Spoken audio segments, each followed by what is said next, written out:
સુરતના પૂણા પોલીસ સ્ટેશનની હદમાં આવેલા પર્વત પાટિયામાં એક વિચિત્ર અને સમાજ તેમજ વાલીઓ માટે ચોંકાવનારી ઘટના સામે આવી છે, જ્યાં ટ્યુશન અને શાળામાં અભ્યાસ કરાવતી હિન્દીની શિક્ષિકા દ્વારા 13 વર્ષના વિદ્યાર્થી સાથે ભાગી જવાની ઘટનામાં હવે નવા વળાંક સાથે ચોંકાવનારા ખુલાસા સામે આવી રહ્યા છે। 23 વર્ષની આ શિક્ષિકા, જેનું નામ સ્મિતા નાઈ છે અને તે 13 વર્ષના છોકરાને હિન્દી ભણાવતી હતી। આ શિક્ષિકા છેલ્લા કેટલા સમયથી આ બાળકને ટ્યુશન કરાવતી હતી, ત્યારે 13 વર્ષનું બાળક કેટલાક દિવસ પહેલાં અચાનક સાંજે ગુમ થયાના સમાચાર સામે આવતા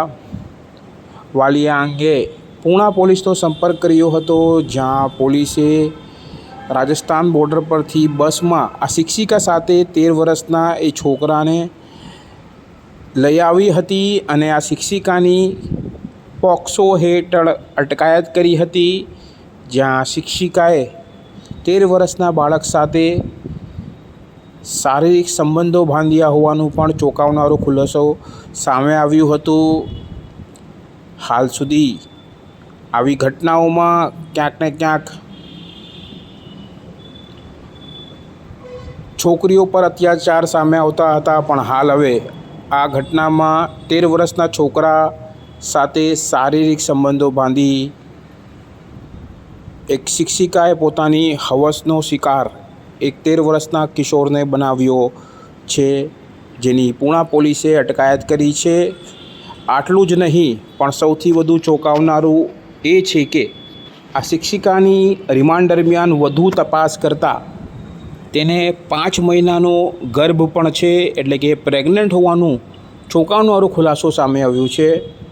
23 વર્ષની આ શિક્ષિકા અપરિણીત હોય અને 13 વર્ષના છોકરા સાથે ભાગી ગઈ હતી, ત્યારે આ સમગ્ર ઘટના અંગે હાલ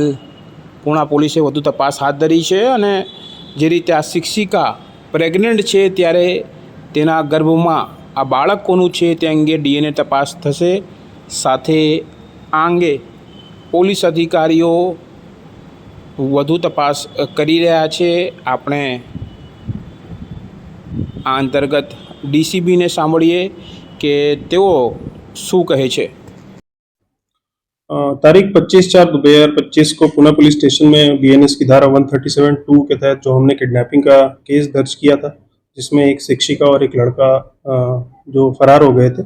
इस केस में हमने शिक्षिका और लड़का दोनों को हमने खोज निकाला है और इसी बीच में जब शिक्षिका का हमने जो मेडिकल कराया, जो कि एक पुलिस प्रोसीजर का पार्ट है, उसमें हमें ये पता चला कि डॉक्टर ने बताया कि ये शिक्षिका जो है ये गर्भवती है और इसका जो प्रेगनेंसी है ये 20 वीक 4 दिन का है। अभी पुलिस को अभी महिला की रिमांड मिली है और हम इसमें जो गुनाह वाली जगह है उसका पंचनामा करेंगे और उसमें हम DNA सैम्पलिंग करके साइंटिफिक तरीका अपना के ये हम इस्टेब्लिश करने की कोशिश करेंगे कि ये जो प्रेगनेंसी है, ये जो बच्चा है, इसका DNA किसके साथ मैच कर रहा है, लड़के के साथ मैच कर रहा है कि नहीं कर रहा है। इसमें हम अभी डिटेल में इन्वेस्टिगेशन कर रहे हैं और सारी चीज़ों का तपास हम कर रहे हैं। इसमें महिला ने जो भी बताया तपास में, उसमें आपको कितनी सच्चाई लग रही है? नहीं, जब तक हमें कोई जो प्रेगनेंसी है, that is a scientific fact, वो प्रेगनेंसी है, टेस्ट में पॉजिटिव है प्रेगनेंसी और 20 वीक 4 दिन का बच्चा है, तो अभी तक तो जितना उसने बोला है कि हाँ, मतलब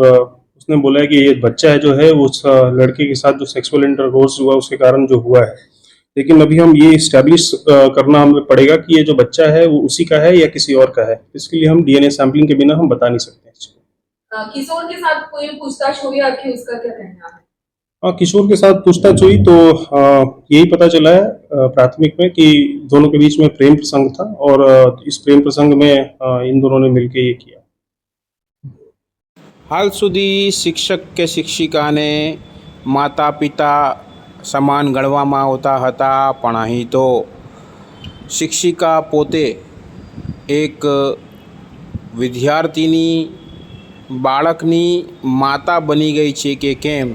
તે અંગે પોલીસ તપાસ કરી રહી છે। કેમેરામેન સાબિર અલી સૈયદ સાથે કાદિર શેખ, કર્તવ્ય ગુજરાત ન્યૂઝ, સુરત।